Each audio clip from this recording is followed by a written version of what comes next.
लेकिन वो शांत स्वरूप अभी कहाँ है?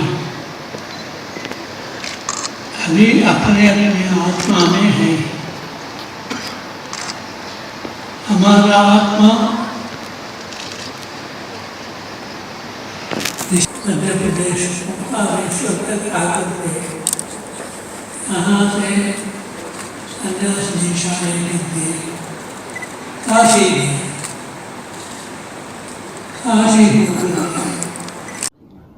हिंदू भवन्ति सुखिनः सर्वे सन्तु निरामया। और सब में तो जानवर भी आते हैं, इसलिए चिड़िया सुखी हो, गाय सुखी हो, कुत्ता सुखी हो। हाँ, कई देशों में कुत्ता सुखी हो, गाय चाहे नहीं, गाय नहीं। हम क्या क्या बताएं? भगवान शंकराचार्य के विषय में मैं क्या बोलूंगा? मैं तो उसको जीता हूं। हर व्यक्ति मध्य प्रदेश जाकर के भगवान आदि शंकराचार्य महाराज के स्मृति स्थान का, उस मंदिर का भी दर्शन अवश्य करना चाहे। इस पवित्र संकल्प के आरंभ में यहां पर हमारे पूज्य गुरुदेव कांची पीठाधीश्वर महाराज पधारे। बस मुझे यही कहना है कि वास्तव में उनका पधारना ही एक अत्यंत बड़ी शक्ति के स्रोत का आरंभ हो जाना है। पता नहीं होगा अनेक लोगों को, परम पूज्य डॉक्टर हेडगेवार जी की समाधि मंदिर का जब उद्घाटन होना था, परम पूज्य गुरु जी ने उस समय एक बात की घोषणा कर दी थी, यह समाधि इतनी पवित्र है कि समाधि का उद्घाटन मैं यदि केवल कांची के परमाचार्य आकर के करेंगे तो ही उनके हाथों से करूंगा, अन्यथा किसी के भी हाथों से नहीं करूंगा। जिस पीठ के लिए परम पूज्य गुरु जी को यह श्रद्धा थी, उस पीठ के हमारे पूज्य गुरुदेव यहां पर आकर के इसका शुभारंभ करके आशीर्वाद दे रहे हैं।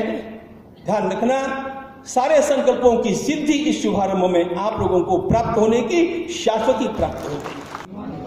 पंचमी है, वैसे महापुरुष जिन्होंने सांस्कृतिक रूप से राष्ट्र को, भारत को एक रखा है, अलग अलग 4 मठों की स्थापना, उस समय जो धर्म के नाम पर कई तरह की कुप्रथाएं थी उनका खंडन करना, समाज को सही दिशा में ले जाना, और एक ही चेतना हम सब में है, इसलिए हम सब एक हैं, कोई भेदभाव हम में नहीं है। ये सबसे स्नेह करें, सबसे प्रेम करें। ये जो राह उन्होंने दिखाई है, अद्वैत जो वेदांत है, वो भौतिकता की अग्नि में दग्ध विस्मारकता को शाश्वत शांति के पथ का दिग्दर्शन कराएगा।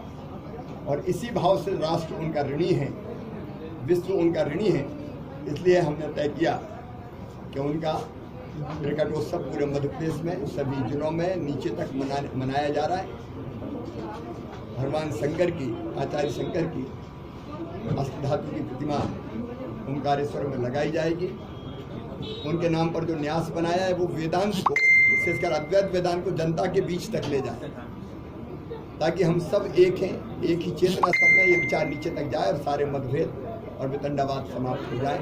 उनके चरणों में पाठ्यक्रम में भी आदि गुरु शंकराचार्य जी की जीवनी पढ़ाई जाएगी।